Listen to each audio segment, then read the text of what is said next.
અમારા શ્રવણભાઈ નો પરિવાર, એમના ભાઈઓ, ખરેખર એમના માતા પિતાની 22મી પુણ્યતિથિ નિમિત્તે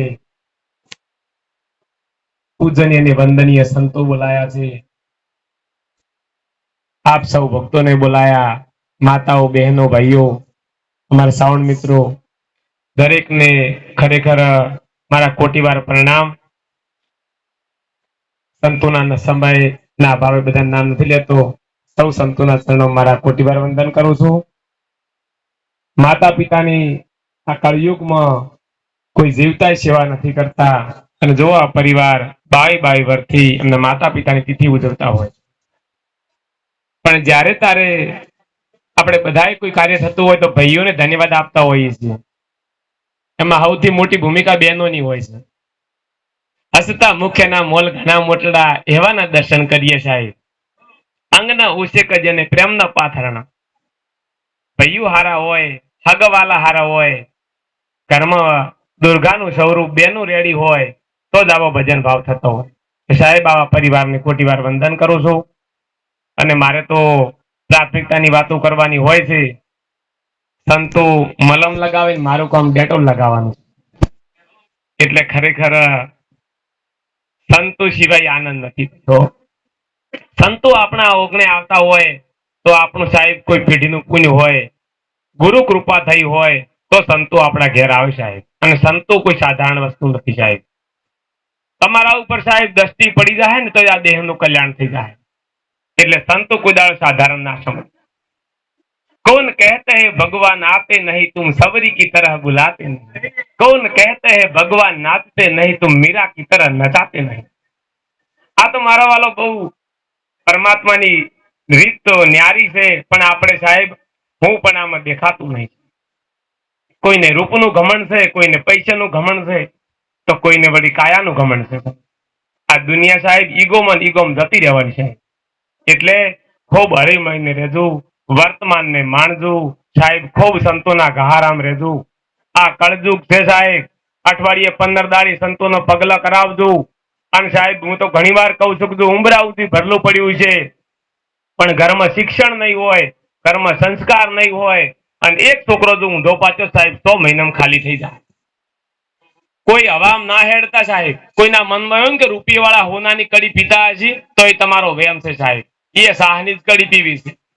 નિત નિત જગત જમાડે પ્રભુ મારો, નિત નિત જગત જમાડે. કીડીને કણને હાથીને મણ વખત વખત પોકાડે. મણ માગે ને મણ ભરી આલે ને કણમાં જગત જમાડે. આ તો સિસ્ટમ બહુ ન્યારી ગોઠવી છે, અને કોઈને ભૂસા ઊંઘાડતું નથી. અને સાહેબ કોઈ મરતું હોય ને તો વધારે ખાવાથી મરે, કોઈ ભૂસી કોઈ નહીં મરતું.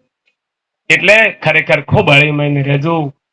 જુવાનીમાં સંતોના ગહારામ રહેવું છે. નકે ઘડપણ કાઠું છે. પછી તો છોકરાને બહુ આલે ખાવાનું અને ડોક્ટર કે ખાવાનું. આપણે ગોમડાવા અને ગમે એટલું હોય ને તો આપણો ખટાવ તો ભેંસના વાડામાં જ છે સાહેબ.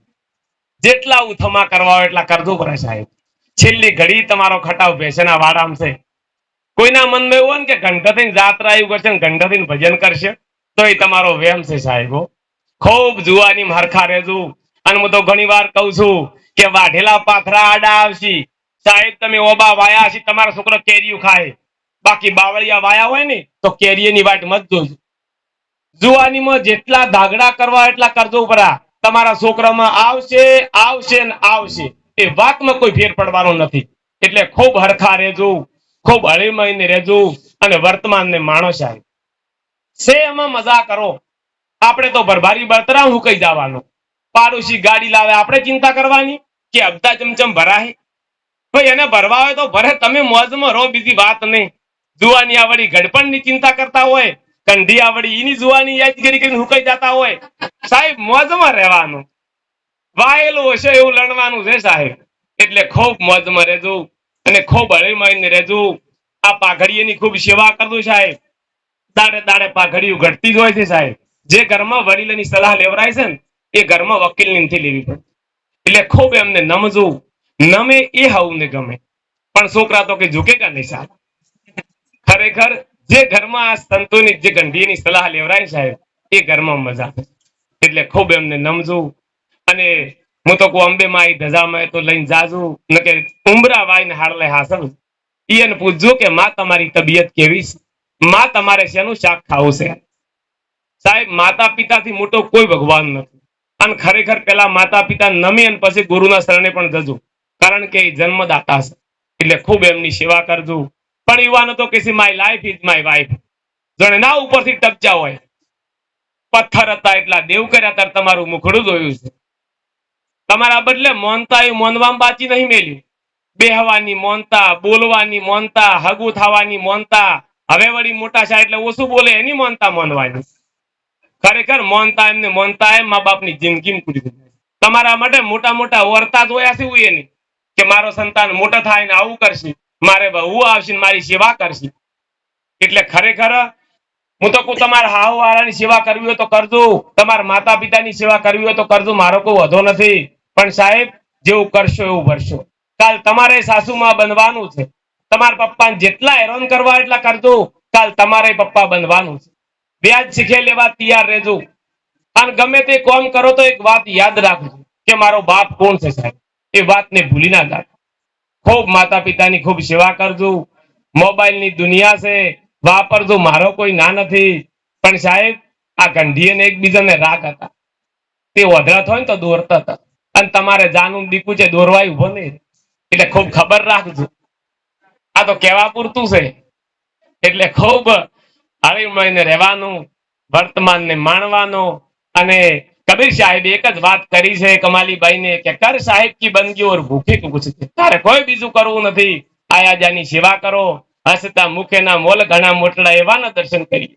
હું તો ઘણી વાર કહું છું, તમારે 2 માળનો બંગલો હોય પણ તમારે મોઢું સડેલું હોય, શું કરવાનું કહો?